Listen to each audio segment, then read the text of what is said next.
fosse commune renfermant les corps de dizaines de soldats exécutés en 1998 par le régime d'Omar el-Béchir a été découverte ces derniers jours à Khartoum. C'est ce qu'a annoncé lundi la justice soudanaise. Au Burundi, la date de l'investiture du nouveau président burundais est officiellement annoncée. Le général Évariste Ndayishimiye s'installera dans le fauteuil présidentiel jeudi prochain.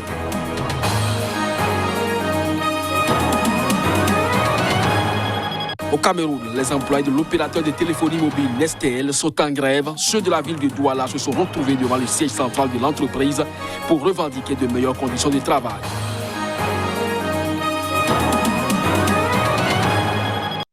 C'est là les grands titres à développer au cours de cette édition. Bonjour à chacun, bonjour à tous et bienvenue. Une fosse commune enfermant des corps de dizaines de soldats exécutés en 1998 par le régime d'Omar el-Béchir alors qu'ils tentaient de déserter a été découverte ces derniers jours à Khartoum. C'est une annonce faite par le procureur de la République. La commission chargée d'enquêter sur les meurtres commis dans le camp militaire d'Aïlefoul, au sud-est de Khartoum, a découvert le charnier au cours des 4 derniers jours. Après avoir entendu des témoins, a déclaré le procureur lors d'une conférence de presse dans la capitale soudanaise. Certains suspects sont aujourd'hui en fuite à l'étranger, a-t-il ajouté sans fournir de précision. La fosse commune a été exhumée et la commission poursuit son travail d'enquête avec les médecins légistes et la police scientifique, a indiqué Ali Saïd, membre de la commission d'enquête. Jeudi dernier, la police avait déjà bouclé la zone où a pris place l'exhumation des corps, dans le quartier de Saafa, au sud de la capitale, a constaté un photographe de l'AFP. En avril 1998, plusieurs dizaines de jeunes conscrits ont été tués en tentant de s'échapper du camp insalubre d'Aïlefoul, où se déroulait leur formation afin de rejoindre leur famille pour la fête musulmane de l'Aïd al-Adha.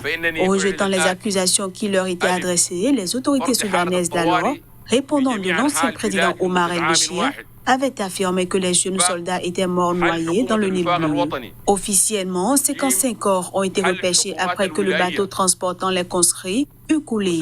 Cette version officielle a rapidement été contestée par des rescapés, des familles de victimes qui n'ont jamais reçu les dépouilles de leurs proches, ainsi que plusieurs groupes d'opposition qui estiment à des centaines le nombre de morts.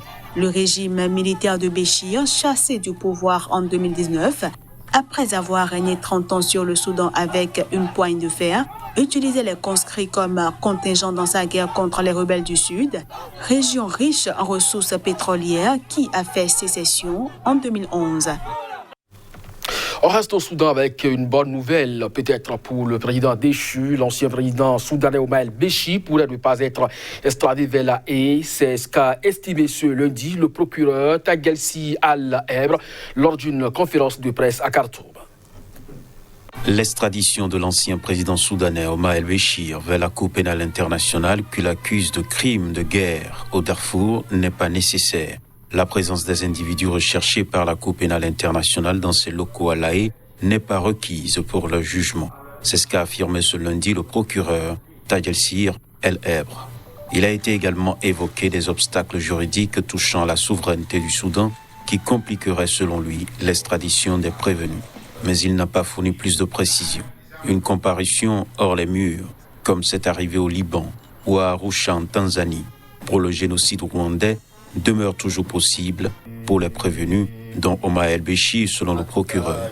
L'annonce de son non-extradiction survient alors que le chef de milice et proche d'Omar el-Béchir, Ali Koseb, également poursuivi par la CPI pour son implication dans le conflit meurtrier au Darfour, a comparu pour la première fois ce lundi devant la Cour internationale. Ceci après s'être rendu début juin à l'issue de 13 ans de fuite. En février, le gouvernement de transition à Khartoum avait donné son accord pour un transfert des personnes recherchées vers La Haye aux Pays-Bas, sans que cela soit suivi d'effet jusqu'à présent. Chassé du pouvoir en avril 2019, après plusieurs mois de manifestations populaires, Omar el-Béchir, qui est resté 30 ans au pouvoir, a déjà été reconnu coupable de corruption par Khartoum. Il est actuellement détenu dans la prison de Kober, dans la même ville.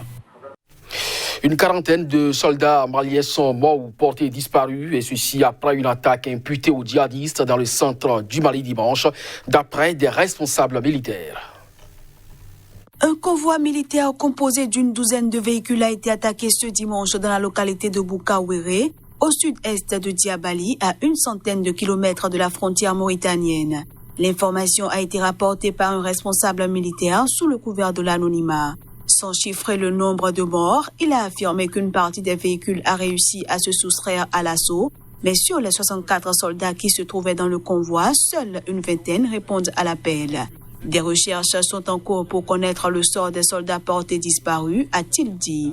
L'information a été corroborée par un autre responsable militaire et un élu de Diabali, s'exprimant eux aussi sous le couvert de l'anonymat. Il s'agit de la dernière en date des opérations meurtrières attribuées aux djihadistes contre les forces armées du Mali, mais aussi des pays voisins.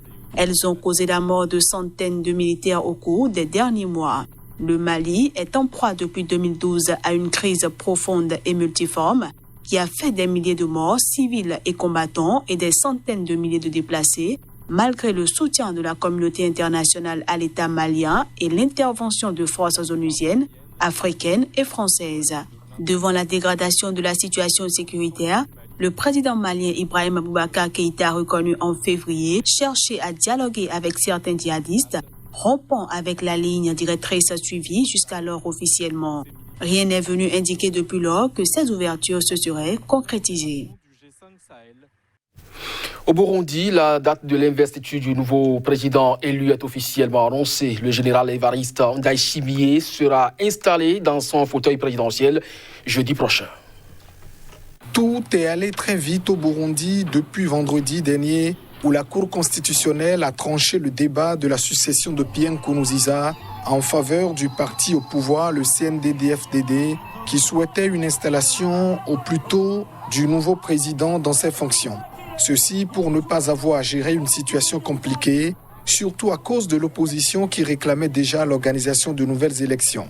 Il a donc été décidé que l'investiture du général Évariste Ndayishimiye, qui devait avoir lieu le 20 août, se fera jeudi prochain à Gitega, soit 10 jours seulement après la disparition de son prédécesseur. Une source médicale à l'hôpital de Karoussi, où Pierre Nkurunziza est décédé, a affirmé qu'il était en détresse respiratoire quand il est mort. Le général Ndayishimiye, dauphin du président sortant désigné par le CNDD-FDD, a été élu pour un mandat de 7 ans renouvelable une fois, après avoir remporté la présidentielle avec 68,70% des voix. L'opposition a dénoncé des fraudes massives, mais son recours a été rejeté par la Cour constitutionnelle. Les employés de l'opérateur de téléphonie mobile Nestel ont entamé depuis ce jeudi une grève illimitée et pacifique dans toutes les agences du Cameroun. Ceux de la ville de Douala se sont retrouvés devant le siège central de l'entreprise à Akwa pour revendiquer de meilleures conditions de travail. Ces travailleurs réclament une kyrielle de revendications selon ce qui est écrit sur les différentes pancartes. Au nombre des exigences des grévistes, la réintégration des employés licenciés abusivement depuis la mise sur pied du syndicat. À ces doléances s'ajoute le respect des normes sécuritaires pour les employés des zones à haut risque, comme le nord-ouest, sud-ouest et l'extrême nord. Des revendications balayées d'un revers de la main par la direction générale. Si fondé, on prendra en compte automatiquement. C'est des droits. Ce qu'ils réclament, mais ce qui nous gêne dans cette opération, c'est des contre-vérités qui sont distillées. Dit par exemple qu'on a coupé les salaires à 50%, c'est faux. Dit qu'il n'y a pas de congé en externe, c'est faux. Sur le terrain, les grévistes campent sur leur position malgré une présence discrète des éléments des forces de l'ordre. Les employés qui se disent abusés comptent à manifester pacifiquement jusqu'à ce qu'ils aient gain de cause.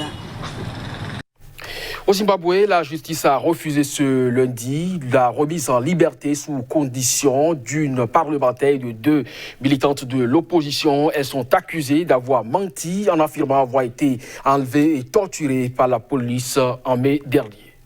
Point de remise en liberté sous caution pour Johanna Mamombe, députée du Mouvement pour le changement démocratique, Cecilia Chimbiri et Netsaï Marova, 2 militantes de l'aile jeunesse du parti. Ainsi en a décidé la justice zimbabwéenne à l'issue de leur comparution ce lundi. Selon Kumbirai Mafunda, porte-parole des avocats du Zimbabwe pour les droits humains, le magistrat a fait droit aux arguments du procureur selon lesquels le risque qu'elles prennent la fuite était une raison évidente de ne pas les remettre en liberté sous caution. Les 3 femmes ont été arrêtées jeudi dernier dans les bureaux de leur avocat qu'elles rencontraient au sujet d'un autre dossier dans lequel elles sont toutes 3 inculpées de participation à une manifestation illégale le 13 mai. Johanna Mamombe, Cecilia Chimbiri et Netsaï Marova sont accusées d'avoir menti en affirmant avoir été enlevées et torturées par la police en mai. Mais les 3 femmes ont nié avoir fait de fausses déclarations. Le porte-parole du MDC, Fadzaï Maïré, s'est quant à lui demandé comment elles pouvaient être accusées d'avoir menti sur leur enlèvement et les tortures, alors que leurs blessures prouvent qu'elles ont subi des violences. 9 rapporteurs spéciaux de l'ONU, qui ne parlent pas au nom de l'ONU, mais lui rapportent leurs conclusions, ont appelé le Zimbabwe à abandonner les poursuites contre les 3 femmes et à faire cesser les enlèvements et la torture. C'est juste cette information que je referme ce journal. Merci à vous de nous avoir suivis. Très bonne journée en compagnie de nos programmes.